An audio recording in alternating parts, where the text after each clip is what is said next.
তিনটে স্পেশাল ওয়াহি আল্লাহ রাব্বুল আলামিন করেছেন। তার প্রথমটা হচ্ছে নবী সাল্লাল্লাহু আলাইহি ওয়াসাল্লামকে এই জায়গায় 50 ওয়াক্ত নামাজ হাদিয়া গিফট দেয়া। কত ওয়াক্ত? এবার নবীজি 50 ওয়াক্ত নিয়ে চলে আসছেন। পরের দুটা পরে বলছি। 50 ওয়াক্ত নিয়ে চলে আসছেন। আসার সময় এই যে ষষ্ঠ আসমানে, পঞ্চম আসমানে কার সাথে দেখা? মুসা। কে আমাকে করছে? মুসা আলাইহিস সালাম। তিনি বলছেন আল্লাহ পাক কি দিয়েছেন আপনাকে হাদিয়া? নবী সাল্লাল্লাহু আলাইহি ওয়াসাল্লাম বলছেন 50 ওয়াক্ত নামাজ। কত ওয়াক্ত? 50 ওয়াক্ত। নবী এবার মুসা আলাইহিস সালাম বলছেন আমার উম্মতকে 2 ওয়াক্ত নামাজ দেওয়া হয়েছে, সেটাই আমার উম্মত আদায় করতে পারে নাই। 50 ওয়াক্ত নামাজ আপনার উম্মত পারবে না, আপনি কমাই নিয়ে আসেন যান। তিনি আবার গেলেন 50 থেকে 45, আবার 45 থেকে 40, 40 থেকে 35, 35 থেকে 30, এই করতে করতে করতে করতে 5 ওয়াক্ত যখন আসলো তখনও নবীজিকে বলা হচ্ছে আপনি আরও কমাই নিয়ে আসেন। নবীজি বলছেন আমার যেতে লজ্জা লাগছে, আল্লাহ পাক আমাকে এত বেশি কমিয়ে দিলেন, আরও কমাতে চাইতে আমার লজ্জা লাগছে। দেখেন মুসা আলাইহিস সালাম বলেছিলেন আমার উম্মতকে 2 ওয়াক্ত নামাজ দেওয়া হয়েছিল, আদায় করতে পারে নাই। উম্মতে মুহাম্মাদের মধ্যে এমন মানুষ নাই 2 ওয়াক্ত 1 ওয়াক্ত নামাজও পড়তে পারে না। নবীদের এটা হিকমা, দূরদর্শিতা।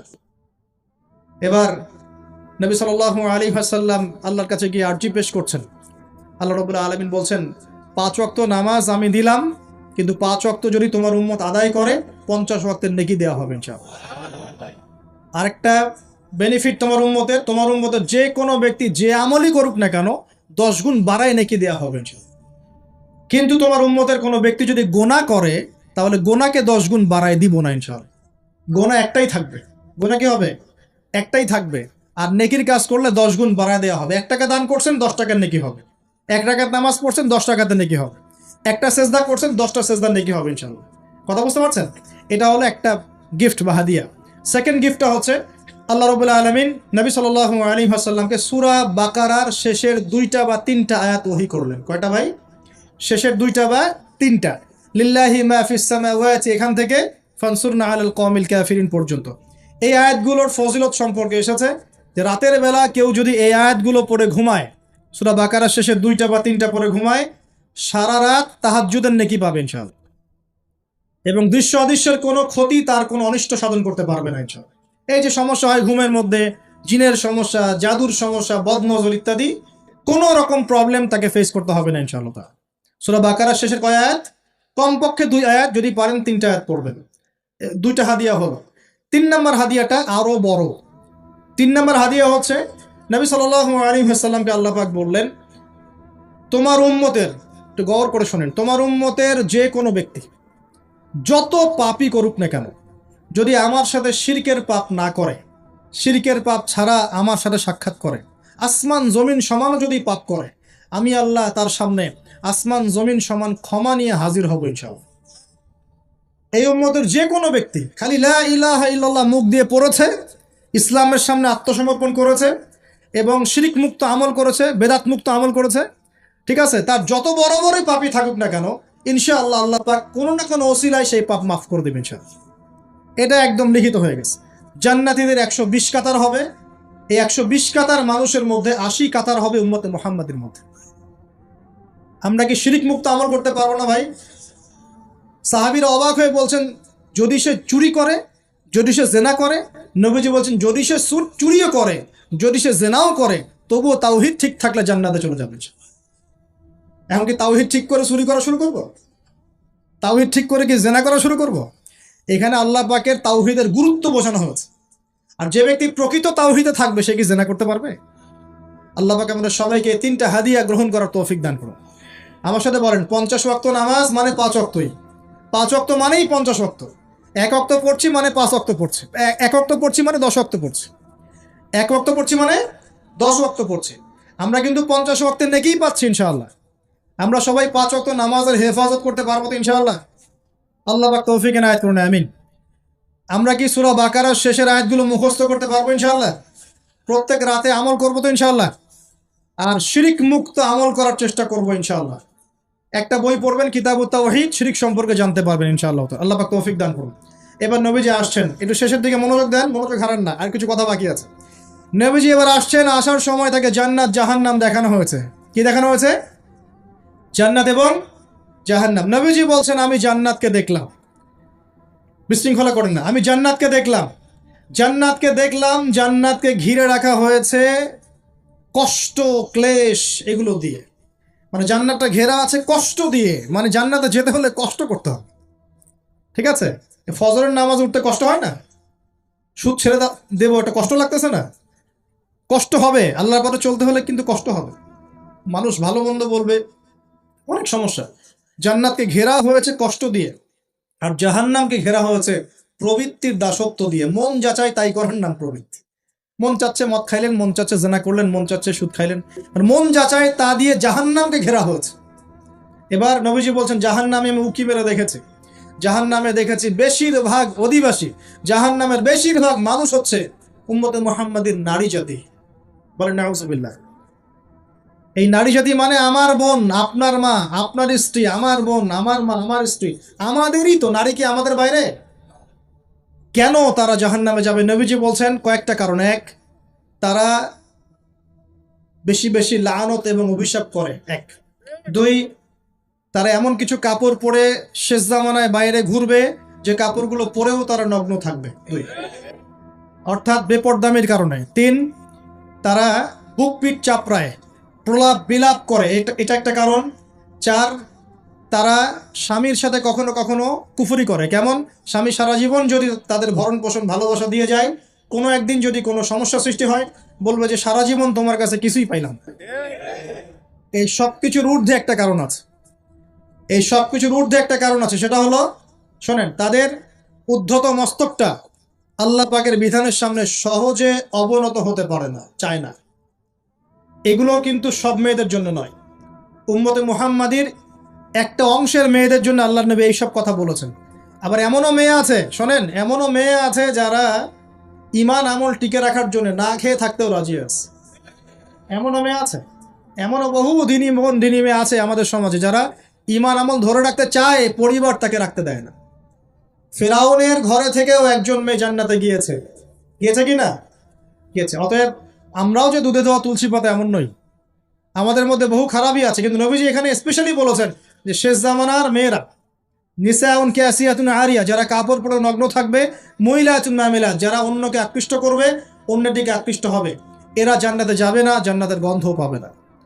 নবীজি বলেছেন, আমি জাহান্নামে দেখেছি বেশিরভাগ নারী জাতি। এখানে আমার মা, আমার বোন, আপনার মা, আপনার বোনের সতর্ক হওয়ার কি হেদায়েত আছে কি নাই? আর এই মেয়েদেরকে চালাই কি আমরা না অন্য কেউ? আমরাই তো আমাদের পরিবারকে চালাই কি না? আমরাই তো খাওয়াই পড়ে নাকি? তাহলে আমাদের পরিবারের বোনেরা কি পর্দা করতে পারবে না? প্রতিষ্ঠা করতে পারবেন না? পরিবারের আমাদের মায়েরা, বোনেরা, স্ত্রীরা পর্দা করবে না? এই দায়িত্ব আমাদের না? পরিবারের কর্তা আমরা নই? আল্লাহকে আমাদেরকে জিজ্ঞাসা করবেন না? অতএব আমরাও যেন সতর্ক হয়ে যাই, আল্লাহ পাক তৌফিক দান করুন। এই জন্য বলি, বিয়ে করতে হলে আগে দিনদারিতা দেখবেন, তারপর বিয়ে করবেন। দুনিয়াদারিতা দেখে বিয়ে করলে পরে পস্তাবেন। ছেলে মেয়ে উভয়ের প্রতি একই নসিহত। বিয়ে করতে যদি হয়, বিয়ে যদি করতেই হয়, তাহলে দিনদারিতা দেখে বিয়ে করুন। তারপর দেখবেন যে মেয়ের বংশ কেমন, সৌন্দর্য কেমন, এই সেই পরে দেখবেন। আগে দেখবেন দিনদারিতা ঠিক আছে কিনা। ছেলের ক্ষেত্রে একই বিধান। আগে দেখতে চান না কত বড় চাকরি করে, কত প্রপার্টিজ আছে, কত বড় বাড়ি, এগুলো পরে দেখবেন। আগে দেখবেন ছেলে নামাজ পড়ে কিনা, ছেলের মধ্যে সুন্নত আছে কিনা, এইগুলো আগে দেখবেন। এই বিয়ে নিয়ে প্রচুর জাহিলিয়াত সমাজে আছে, এই কারণেই পরিবারগুলো এখন ভেঙে যাচ্ছে। আল্লাহ পাক আমাদেরকে সুন্নাহ মেনে চলার তৌফিক দান করুন, বলি আমিন। নবীজি এখানে বলেছেন, আমি জাহান্নামে দেখেছি বেশিরভাগ অধিবাসী নারী জাতি। আমাদের বোনদেরকে রিকোয়েস্ট করবো, সতর্ক হয়ে যান, আল্লাহর ওয়াস্তে সতর্ক হয়ে যান। কেন? শোনেন, কেন নবীজি বললেন, এই পয়েন্টটা একটু ভালো করে বোঝেন।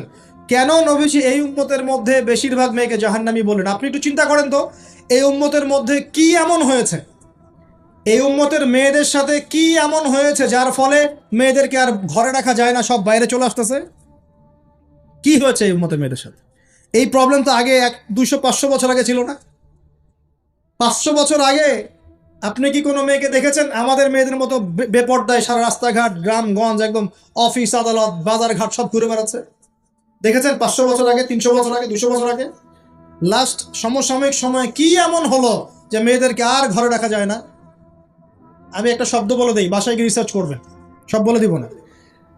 লাস্ট 100-200-300 বছরে একটা মুভমেন্ট, একটা আদর্শ ছড়িয়ে পড়েছে বিশ্বের বুকে, তার নাম হলো ফেমিনিস্ট রেভলিউশন। মনে থাকবে, ফেমিনিস্ট রেভলিউশন, এটা নিয়ে ঘাটাঘাটি করেন, বুঝতে পারবেন কেন জাহান্নামের বেশিরভাগ অধিবাসী জাহান্নামে যাবে, নারীরা কেন জাহান্নামে যাবে বেশি বেশি।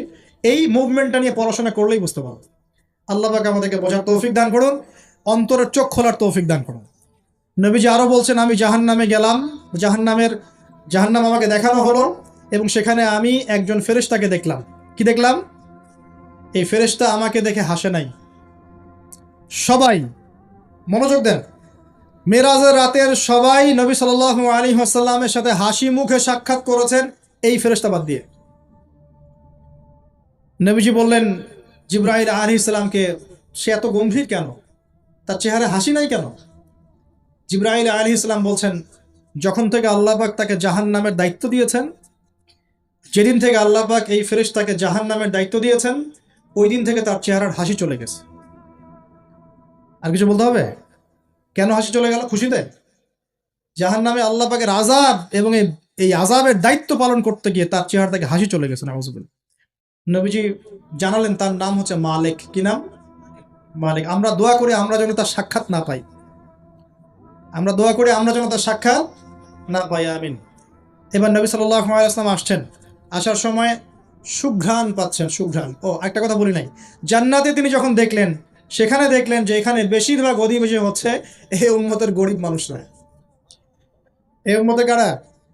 গরিব মানুষ, টাকা পয়সা কম, এত হিসাব কিতাব নাই, পাঁচ ওয়াক্ত নামাজ পড়ে, রোজা রাখে, সাধ্যমতো দান সদকা করে, সত্য কথা বলে, জান্নাতে চলে যাবেন ইনশাআল্লাহ। গরিবদের 500 বছর আগে, কত বছর আগে? তার মানে এই উম্মতের যদি কেউ গরিব হয়ে থাকি আমরা, কষ্টের কিছু আছে? ইনশাআল্লাহ কষ্টের কিছু নাই। তারপর নবীজি আসছেন, তিনি বলছেন যে আমি একটা মিষ্টি জান্নাতি সুঘ্রাণ পেলাম। আমি জিজ্ঞাসা করলাম এটা কোত্থেকে আসছে?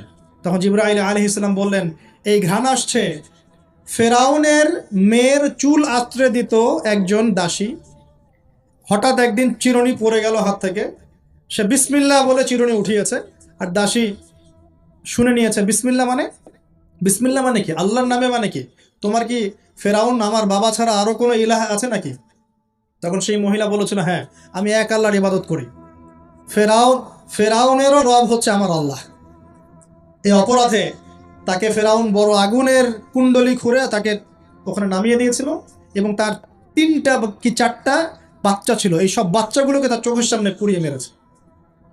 শেষে একটা বাচ্চা ছিল, কোলের বাচ্চা, এই বাচ্চাকে নিয়ে সে লাফ দিবে, তাকে বাধ্য করা হচ্ছে, সে তো নিজে মরতে রাজি, কিন্তু বাচ্চাটা মায়া লাগবে না, সে বাচ্চাকে নিয়ে লাফ দিতে চাচ্ছে না। তখন আল্লাহ পাক ওই বাচ্চার জবানে আল্লাহর কুদরত, আল্লাহর মুজিজা চালু করে দিলেন, ওই বাচ্চা কথা বলা শুরু করল। ওই বাচ্চা বলল, হে আম্মা ইসবিরি ইয়া উম্মা, হে আমার মা সবর করো, ফাইন্না মাউইদুনা আল জান্নাহ, আমাদের জন্য আল্লাহ পাক জান্নাত রেখেছেন। আলহামদুলিল্লাহ, লাভ দিয়ে জান্নাত। ওই যে ফেরাউনের স্ত্রী বলা ঠিক না এখানে, ফেরাউনের ওই দাসী যে চুল আশ্রয় দিত, আসিয়া, যার নাম বলা হয় কোনো কোনো জায়গায় আসিয়া, এবং তার সন্তানদেরকে যেখানে দাফন করা হয়েছে ওখান থেকে জান্নাতের ঘ্রাণ আসছে। কে পেলেন এই ঘ্রাণ? রাসূলুল্লাহ সাল্লাল্লাহু আলাইহি ওয়াসাল্লাম। এবার তিনি চলে আসছেন, এসে কাবা ঘরের হাতিমে আবার এসে সেখানে আসলেন, এখানে বিমর্ষ মুখে বসে আছেন। কেন মন খারাপ? যে আমি যদি এই ঘটনা যদি কালকে এখন সকালে সবাইকে বলা শুরু করি, সবাই তো আমাকে এখন কি বলবে? মিথ্যাবাদী, এমনিই তো মিথ্যাবাদী বলছে, এখন এই ঘটনা আবার বিশ্বাস করবে কিনা। এখন সকালবেলা আবু জেহেল আসছে, আয়েশা বলছে যে কি নতুন কিছু ঘটনা ঘটছে নাকি, নতুন কোনো ঘটনা আছে নাকি, টিটকারি করলো আর কি। রাসূল সাল্লাল্লাহু আলাইহি ওয়াসাল্লাম বলছেন, আমি গতকালকে আকসায় গিয়েছিলাম। এখন আবু জেহেল বলছে, ও আচ্ছা চমৎকার, আকসায় গিয়েছিলে, তাই নাকি, আর কি করেছো? তো যে আমি এই ঘটনা ঘটেছে আমার সাথে। তখন সবাইকে সে ঢোল পিটায় নিয়ে আসলো, আরে আসো আসো, মুহাম্মদ কি বলে শোনো, দেখো কি বলে, তো পাগল হয়ে গেছে না। বলছে আকসায় গিয়েছি না, বলো তো আকসায় কি কি আছে। সুবহানাল্লাহ, আল্লাহ রাব্বুল আলামিন, এখন যেমন ভিডিও দেখি না আমরা, এইভাবে আল্লাহ রাব্বুল আলামিন মসজিদুল আকসাকে নবীর সামনে তুলে ধরলেন, সামনে। এবং নবী সাল্লাল্লাহু আলাইহি ওয়াসাল্লাম দেখে দেখে বলছেন আকসায় কয়টা দরজা আছে, কয়টা জান্নাত আছে, পূর্ব দিকে কি আছে, পশ্চিম দিকে কি আছে, সিঁড়ি কয়টা, সব বলে দিলেন মাশাআল্লাহ। এরপর আবু বকর সিদ্দিকের সামনে একজন কাফের গিয়ে বলছে, জানো মুহাম্মদ কি বলেছে? মুহাম্মদ এই কথা বলেছে। আবু বকর সিদ্দিক তখন বলছেন যে আমি তো এর চাইতেও কঠিন কথা বিশ্বাস করি। এখন এর মাঝখানে আর কয়েকটা কথা হয়েছে, আমাদের নবী পরে হাদিসে জানিয়েছেন, এগুলো বলে শেষ করছে। নবীজি বলছেন, আমি যখন মেরাজের রাতে গিয়েছি, আমাকে আল্লাহ পাক কিছু আযাব দেখিয়েছেন। কি দেখেছেন ভাই? আমরা দোয়া করি আল্লাহ পাক এই আযাবগুলো থেকে আমাদেরকে বাঁচান, এবং যে পাপের কারণে এই আযাব হয় সে পাপ থেকে আমাদেরকে বাঁচান। বলেন আমিন। আর একটা কথা বলে রাখি, যেহেতু নবীকে এই আযাবগুলো দেখানো হয়েছে, অন্য কোনো নবীকে কিন্তু দেখানো হয় নাই। কাকে দেখানো হয়েছে? আমাদের নবীকে। তার মানে এই পাপগুলো এবং এই আযাব আমাদের উম্মতের মধ্যেই বেশি থাকবে। বুঝতে পারছেন না মনে হয়? এই আযাব এবং পাপগুলো কি অন্য কোনো নবীকে দেখানো হয়েছে? আমাদের নবীকে দেখানোর কারণ কি? কারণ আপনার উম্মতের মধ্যে এই পাপগুলো ছড়াবে বেশি, এবং আপনার উম্মতের একটা অংশ এই আযাবগুলো ভোগ করবে। কি আযাব? নবীজি যাচ্ছেন, দেখছেন, যুবকরা শোনো ভালো করে, নবীজি দেখছেন একটা চুলা, কি ভাই, তন্দুর রুটি দেখেছেন যে চুলায় রান্না করে, ঠিক ওই রকম শব্দই হাদিস এসেছে, তান্দুর। এই চুলা এমন চুলা যার মাথাটা হচ্ছে সরু, নিচের দিকটা মোটা, নিচে আগুন জ্বলছে, ভিতরে কিছু মানুষ আছে, নিচ থেকে আগুনের দাবদাহ আসছে। যখনই আগুন আসছে জাহান্নামের, তখন তারা ধাউ ধাউ করে উপরে উঠছে, আবার যখন আগুন নেমে যায় তখন তারা নিচে নেমে যায়। নবীজি মর্মান্তিক দৃশ্য দেখে বললেন যে এরা কারা, যাদেরকে এমন আযাব দেওয়া হচ্ছে? জিবরাইল আলাইহিস সালাম বললেন, যুবক ভাই শোনেন ভালো করে, জিবরাইল আলাইহিস সালাম বললেন, এরা হচ্ছে আপনার উম্মতের সেই সব ব্যক্তি যারা বিবাহ বহির্ভূত জেনা করেছিল। এই পাপটা মারাত্মক। আল্লাহ পাক আমাদের সবাইকে এই পাপ থেকে ফিরে আসার তৌফিক দান করুন। এবং এই পাপ যদি করে থাকেন হতাশ হবেন না, তওবা করে আজকেই ফিরে আসবেন। তওবা করলে আল্লাহ পাক যে কোনো পাপ মাফ করে দিবেন ইনশাআল্লাহ। যে কোনো পাপ, তওবা খাস করতে হবে, কোনোদিন এই পাপে লিপ্ত হওয়া যাবে না। এই যে গত 3-4 দিন আগে একটা দিবস চলে গেল না, লক্ষ লক্ষ কোটি কোটি যুবক যুবতী এই পাপ করেছে, করে নাই? আর আমরা উস্কে দিয়েছিলাম কাছে আসার গল্প, অমুক তমুক, হাবি যাবি, কত কথা। আর এদের স্লোগানগুলো এত চটকদার, খুব মজা লাগে, খুব মজা, মুখরোচক ভাবে উপস্থাপন করে। আল্লাহ পাকের কাছে আসার গল্প করা যায় না, রাসূলের কাছে আসার গল্প করা যায় না। আসলে এখনকার মিডিয়াগুলো এতটাই এতটাই নির্লজ্জ হয়ে গেছে। কেন বলছি শোনেন, ইসলামের সাথে শত্রুতা তো আছেই, কোনোদিনও আল্লাহর কাছে আত্মসমর্পণ করা লাগে এমন কোনো ওয়ার্ডও বলবে না। টাইটেল দিবে ভূমিকম্পের কাছে মানুষ কত অসহায়, টাইটেল দিয়েছে একটা। প্রাকৃতিক বিপর্যয়ের সামনে মানুষ কত অসহায়, প্রকৃতির কাছে মানুষ কত অসহায়, এসব টাইটেল দিয়ে ভিডিও দিচ্ছে। ওই যে ভূমিকম্প ইস্যুতে একটাবারও বললো না যে এই আল্লাহ পাকের কাছে, আল্লাহর শক্তির সামনে মানুষ কত অসহায়। ওই শব্দ ব্যবহার করা যাবে না। ওই শব্দ ব্যবহার করলে আপনি মৌলবাদী হয়ে যাবেন। যে প্রকৃতিটা কি? প্রকৃতি কে? প্রকৃতি কাকে বলে? কত প্রকার? প্রকৃতির স্রষ্টা কে? প্রকৃতি কে নিয়ন্ত্রণ করছে? ভূমিকম্পের কোনো ক্ষমতা আছে? না ভূমিকম্প যে দেয় তার ক্ষমতা আছে? এই সাগরের কোনো ক্ষমতা আছে? সাগরে যে জলোচ্ছ্বাস দেয় তার ক্ষমতা আছে? এই মাটিটাকে স্থির কে রেখেছে এখন? আমরা তো এখনো মহাবিশ্বে ঘুরছি না? এই যে ওয়াজ করছি যখন আমরা, এখনো পৃথিবীটা ঘুরছে। আমরা কি বুঝতে পারছি কে পৃথিবীকে স্থির রাখলো? কেউ বলবে না যে আল্লাহর আযাবের সামনে মানুষ কত অসহায়। হ্যাঁ, বলবে প্রকৃতির সামনে মানুষ কত অসহায়, ভূমিকম্পের সামনে মানুষ কত অসহায়। মানে এমন এমন চটকদার কিছু শব্দ দিবে, এই শব্দগুলো আপনাকে চিনিয়ে দিবে যে কারা আল্লাহর বাহিনী, কারা আল্লাহর দুশমনের বাহিনীর মধ্যে আছে। তো এখানে যুবকদেরকে উৎসাহিত করা হয়েছে না জেনার জন্যে। আর নবী সাল্লাল্লাহু আলাইহি ওয়াসাল্লামকে কেন দেখানো হলো?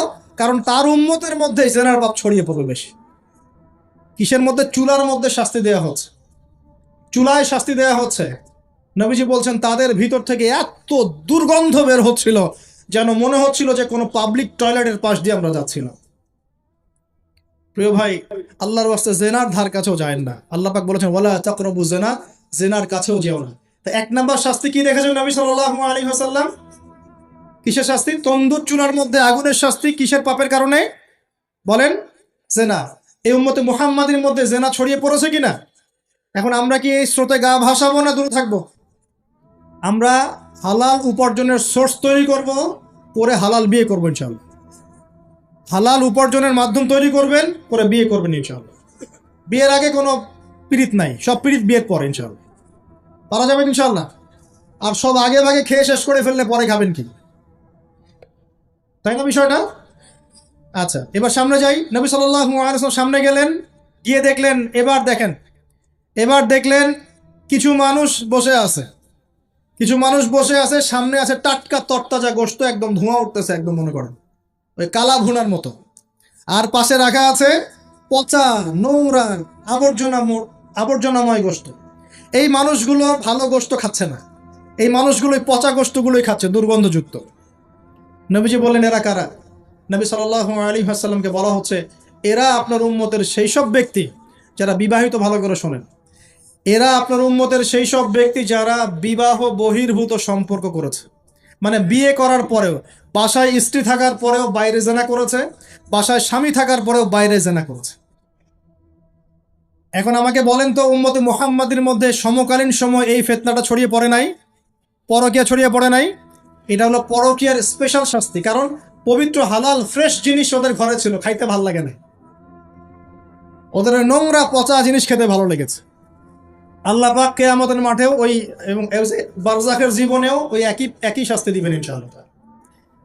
আর এখন তো মিডিয়ার মধ্য দিয়ে এই যে বিভিন্ন সিরিয়ালস, নাটক, হাবি জাবি, এগুলোর মধ্য দিয়ে এটাকে উস্কে দেওয়া হচ্ছে, এটাকে অ্যাভেলেবেল করে ফেলা হয়েছে। আর যারা বড় বড় শহরে থাকে, এগুলো তো ফিতনা আরও বেশি, আরও বেশি। আল্লাহ পাক আমাদের মা বোনদেরকে বোঝার তৌফিক দান করুন, আর আমাদের ভাইদেরকেও বোঝার তৌফিক দান করুন। আমাদের সবাইকে আল্লাহ পাক পরকীয়ার মতো নোংরা পাপ থেকে হেফাজত করুন, বিবাহ বহির্ভূত সম্পর্ক থেকে হেফাজত করুন। আরও সামনে যান, নবীজি দেখলেন এবার একটা রক্তের নদী। কিসের নদী ভাই?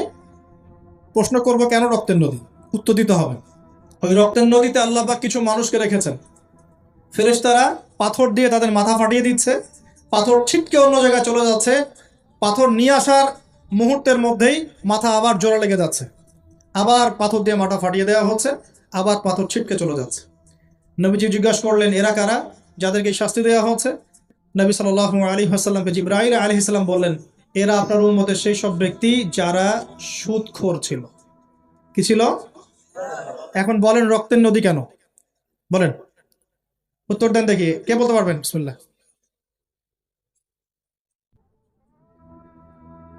মাশাআল্লাহ, মাশাআল্লাহ, শুক্রিয়া। সুদের মধ্য দিয়ে এক শ্রেণীর মানুষ ধনী হয়, আর এক শ্রেণীর মানুষ গরিব হয়। সুদের মধ্য দিয়ে গরিব মানুষের রক্তটাকে চুষে খাওয়া হয়। এই কারণেই কিয়ামতের মাঠে এবং বারজাখের জীবনে রক্তের নদীতে ফেলে মাথাটা ফাটিয়ে দেওয়া হবে। মাথা কেন ফাটানো হবে? এই মাথা দিয়ে শয়তানি বুদ্ধিটা বের করেছিল যে ইন্নামাল বাইউ মিসলুর রিবা, সুদ হচ্ছে ব্যবসার মতোই। এই শয়তানি কোত্থেকে বের হইছে? এই মাথা থেকে। এই কোন মাথা ফাটাই দেওয়া হবে। আল্লাহ পাকের শাস্তি খুব নিপুণ। আমি একটু চিন্তা করার চেষ্টা করেছিলাম আজকে, কেন এই শাস্তিগুলো এইভাবে আসবে। আল্লাহু আ'লাম বিসওয়াব, আল্লাহ ভালো জানেন, তবে আমাদের কাছে এটা মনে হয়। এরপর সামনে যান, এই এই পাপের কারণেই আরো কিছু মানুষকে শাস্তি পেতে দেখা গেছে। নবীজি দেখেছেন আরো এক শ্রেণীর মানুষ যাদের পেটটা ফুলে আছে। প্রাসাদ দেখেছেন? অট্টালিকা, অট্টালিকার মতো পেটটা ফুলে আছে, ভিতরে সাপ কিলবিল করছে। না না না না না, নবীজিকে জিজ্ঞাসা করলেন, এরা কারা? এই এই হাদিসেও আছে, এরা ছিল আপনার উম্মতের সুদখোর ব্যক্তিরা, পেটের ভেতর সাপ কিলবিল করছে। আর একটা জায়গায় তিনটা দেখা গেছে সুদখোরের শাস্তি। কয়টা ভাই? তিনটা। একটা দেখলাম রক্তের নদীতে মাথা ফাটানো, একটা হচ্ছে পেটের মধ্যে সাপ কিলবিল করছে, আরেকটা হচ্ছে দেখলেন কিছু মানুষ পানিতে হামাগুড়ি দিচ্ছে এবং পাথর খাচ্ছে। কি খাচ্ছে ভাই? পাথর। এবং এই পাথরটা ভিতরে যাচ্ছে, গিয়ে পিছনের রাস্তা দিয়ে বের হয়ে যাচ্ছে। নবীজি বলেন, এরা কারা? একই উত্তর দিলেন জিবরাইল আলাইহিস সালাম, এরা হচ্ছে আপনার উম্মতের সুদখোর ব্যক্তিরা। সুদের এই তিনটা শাস্তি স্পেশাল দেখা গেছে। কেন আল্লাহ ভালো জানেন, আমরা সব ব্যাখ্যা করতে পারবো না। নবীজি আরো সামনে এগিয়ে গেলেন, তাকে দেখানো হলো এবার এক শ্রেণীর ব্যক্তি, হাতগুলো, নখগুলো তামার মতো লম্বা, তামার নখ, লম্বা লম্বা নখ। দেখেছেন? কোনো কোনো মুভির মধ্যে দেখা গেছে, ছবির মতো তামার লম্বা লম্বা। হ্যাঁ, তো এই নখগুলো দিয়ে তারা চোখ এবং গাল আঁচড়াচ্ছে, কোনো কোনো ক্ষেত্রে বুক আঁচড়াচ্ছে এবং ওই গোশতগুলো খাচ্ছে। নবী জিজ্ঞাসা করলেন, এরা কারা? নবীজিকে বলা হচ্ছে, এরা আপনার উম্মতের সেই সব ব্যক্তি যারা বেশি বেশি গীবত করত এবং অন্যের নামে মিথ্যা অপবাদ ছড়াতো। আর সতর্ক করে দেই, এই পাপটা কিন্তু এখন ছেলে মেয়ে সব সমাজে বেশি হয়। কি আলেম জালেম সব সমাজে বেশি হয়। কোনো কোনো ক্ষেত্রে ওয়াজ মাহফিলের প্যান্ডেলগুলোর মধ্যে বসে বসে মানুষের গীবত করা হয়েছে। এবং এই অনলাইনের ফেসবুক আর ইউটিউবের যে কন্টেন্টের যুগগুলো চলছে, এখানে কারণ থাক না থাক মানুষের গীবত তহমত প্রচুর হচ্ছে, কোনো কারণে হোক অকারণে হোক। সতর্ক হয়ে যাবেন, আপনার দ্বারা আমার দ্বারা যদি কারো গীবত হয়, তামার নখ দিয়ে গাল আশ্রাতে হবে কিয়ামতের মাঠে। আল্লাহ পাক বাঁচাক, আমাদের হেফাজত করুন। এবং এই পাপের আরেকটা শাস্তি দেখা হয়েছে, ওই যে নিজের ভাইয়ের গোশত ছিঁড়ে ছিঁড়ে খাচ্ছে, এক শ্রেণীর মানুষকে আগুন খাওয়ানো হচ্ছে এবং আগুনগুলো পিছনের রাস্তা দিয়ে বের হয়ে যাচ্ছে। জিজ্ঞাসা করা হলো তারা কারা?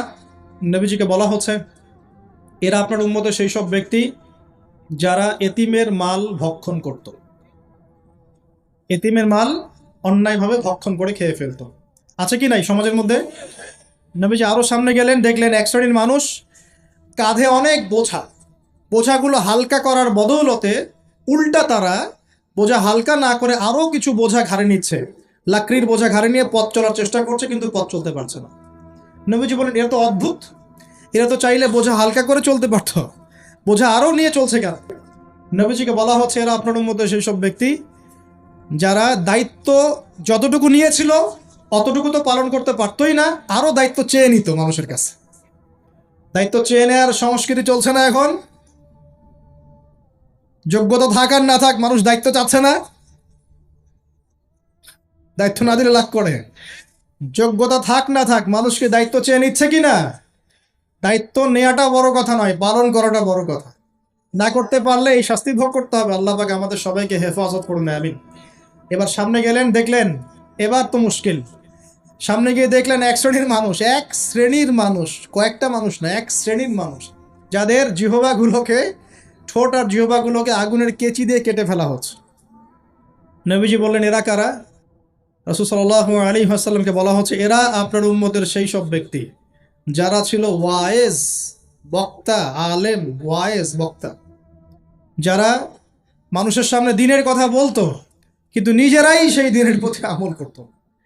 আল্লাহ রাব্বুল আলামিন আমাকে এবং আপনাদের সবাইকে এই মর্মান্তিক শাস্তি থেকে বাঁচান। যা বলবো তার উপর আমল করার তৌফিক দান করুন, যা জানবো তার উপর আমল করার তৌফিক দান করুন। যা বলি আমল করি না সেটা প্রয়োজনে বলার দরকার নাই, যেটা আমল করি না সেটা প্রয়োজনে বলার দরকার নাই। আল্লাহ পাক আমাদেরকে রাসূলের সুন্নাহ মাফিক দাওয়াতি কাজ করার তৌফিক দান করুন এবং এই শ্রেণীর বক্তার অন্তর্ভুক্ত হওয়া থেকে আল্লাহ পাক আমাদেরকে বাঁচান। এইভাবে তিনি আরো বেশ কিছু শাস্তি দেখলেন, তারপর তাকে ফিরিয়ে আনা হলো। এই মেরাজের ঘটনা এভাবে শেষ হলো। এখন এই পুরো মেরাজের ঘটনা আমরা যা শিখলাম, রাসূলুল্লাহ সাল্লাল্লাহু আলাইহি ওয়াসাল্লামের এই মেরাজ উম্মতে মুহাম্মাদের জন্য খাস কিনা, আমাদের জন্য খাস কিনা? এরকম ঘটনা কি বিশ্বে আর কোথাও ঘটেছে? এই পুরো হিস্ট্রির মধ্যে কি এরকম ঘটনা কখনো ঘটেছে? অন্য কোন নবীর সাথে ঘটেছে? অন্য কোনো উম্মতের সাক্ষী আছে? আমরা সাক্ষী আছি, আমাদের নবীর সাথে ঘটেছে। আমাদের নবীর ক্ষেত্রে জীবনে এই বিস্ময়কর ঘটনা একবার ঘটেছে। আল্লাহ পাক কি কোনো নবীকে তার কাছে নিয়ে ওহী করেছেন? আসুন এই মেরাজে যে বিষয়গুলো আমরা শিখলাম, আমরা সবাই এর উপর আমল করার চেষ্টা করি। আল্লাহ পাক তৌফিক দান করুন। আইয়ামে জাহিলিয়াতের মানুষরা যে আল্লাহকে বিশ্বাস করতো না বিষয়টা এমন না। আইয়ামে জাহিলিয়াতের মানুষরা আল্লাহকে ঠিকই বিশ্বাস করত, কিন্তু আল্লাহকে পাওয়ার জন্য ওসিলা পূজা করত, মাধ্যম পূজা করত। আমি একটা দলিল দিচ্ছি যে আইয়ামে জাহিলিয়াতের মানুষরাও যে আল্লাহকে বিশ্বাস করত, তার সবচেয়ে বড় দলিল হচ্ছে আবু জেহেল নিজেই। আবু জেহেলের নাম শুনেছেন তো? আবু জেহেলকে এই উম্মতের কি বলা হয়? কে বলতে পারবেন? আবু জেহেলকে এই উম্মতের কি বলা হয়? ওয়াজ কি খালি শুনলেই হবে নাকি একটু ধরে রাখতে হবে? কি বলা হয়? আইয়ামে জাহিলিয়াত একটা প্রবাদ ছিল, আবু জেহেলকে বলা হতো আবুল হাকাম, মানে জ্ঞানের পিতা। কিসের পিতা? জ্ঞানের পিতা। কিন্তু ইসলাম আসার পরে যখন সে ইসলাম কবুল করে নাই এবং সত্যকে চিনেও প্রত্যাখ্যান করেছে, তখন নবী সাল্লাল্লাহু আলাইহি ওয়াসাল্লাম বলেছিলেন আবু জেহেল হচ্ছে এই উম্মতের ফেরাউন। কে? ফেরাউনের নাম শুনেছেন কিনা? ফেরাউন কে ছিল? এই বিশ্বের সবচেয়ে প্রতাপশালী শাসক। সে কি ভালো ছিল না জালেম ছিল? ক্ষমতা চিরদিন থাকে না? থাকে না? থাকে। ফেরাউনের চেয়ে শক্তিধর ওই সময়ে বিশ্বের কেউ ছিল? আজকে ফেরাউনের কোনো অস্তিত্ব আছে? আছে, তার লাশটা পড়ে আছে। তার লাশটা আছে না? 1897 সালে তার লাশটা আবিষ্কৃত হয়েছে। কত সালে? 1897 সালের দিকে তার লাশটাকে আল্লাহ পাক শুটকি বানিয়ে রেখে দিয়েছেন। কেন রেখেছেন এই দলিলটাও কোরআনে আছে। ওই যে বললাম কোরআন সবকিছুর ব্যাখ্যা করেছে। ফেরাউনের লাশ কেন সংরক্ষণ করা হয়েছে এর দলিলও কোরআনে আছে। আল্লাহ বলেছেন যাতে করে তুমি, আজ আমি তোমার এই দেহটাকে সংরক্ষণ করব যাতে করে তোমাকে পরবর্তীদের জন্য নিদর্শন রূপে রাখা যায়। তাহলে ফেরাউন কাদের জন্য নিদর্শন হয়ে আছে? ফেরাউনের পরে যারা জালেম হিসেবে আসবে এই পৃথিবীতে, সেই জালেমদের জন্য ফেরাউনের লাশটা নিদর্শন হয়ে আছে, কিন্তু মানুষ নিদর্শন গ্রহণ করতে রাজি নয়, মানুষ শিক্ষা গ্রহণ করতে রাজি নয়। ফেরাউন কি আম কোনো ব্যক্তি ছিলেন না শাসক ছিলেন? তাহলে আম ব্যক্তিদের জন্য তিনি যতটা না বড় নিদর্শন, শাসকদের জন্য বড় নিদর্শন। যারাই পৃথিবীতে শাসন ক্ষমতার বলে জুলুম করবে, তাদের জন্য ফেরাউন একটা নিদর্শন হয়ে থাকবে কিয়ামত পর্যন্ত। থাকবে কিনা?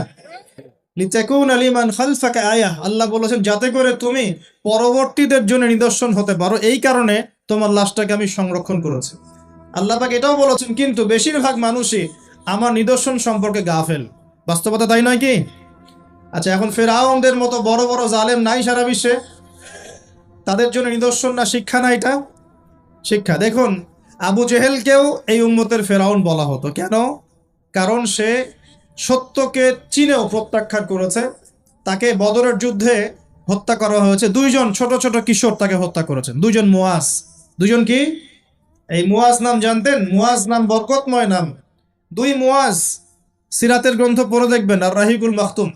দুইজন মুয়াজ, ছোট ছোট বাচ্চা যাদের বয়স 10 থেকে 15-র মধ্যে, 10 থেকে 15, এই দুই ভাই মিলে আবু জেহেলকে হত্যা করেছে। সুবহানাল্লাহ। এরপর আব্দুল্লাহ বিন মাসউদ রাদিয়াল্লাহু আনহু, তিনি তার গর্দানটা কেটে রাসূলের সামনে উপস্থাপন করেছিলেন। সুবহানাল্লাহ। ওই গর্দান দেখে নবী সাল্লাল্লাহু আলাইহি ওয়াসাল্লাম বলেছিলেন যে এই হচ্ছে এই উম্মতের ফেরাউন। আবু জেহেলকে এই উম্মতের বলেন ফেরাউন। এখন আবু জেহেলের দলিল কি দিচ্ছি? আবু জেহেল যখন বদরের যুদ্ধ করতে গিয়েছিল, তখন সে আগে যুদ্ধের মাঠে যায় নাই, সে আগে গিয়েছে কাবা ঘরে। কোথায় গিয়েছে? কাবাঘর তখনও ছিল কিনা? কাবাঘর তখনও ছিল, এবং মানুষ তখনও হজ করত। বলতে পারেন যে কিরকম করে হজ করত? সেই হজের সিস্টেম আর আমাদের সিস্টেম এক ছিল না। তারা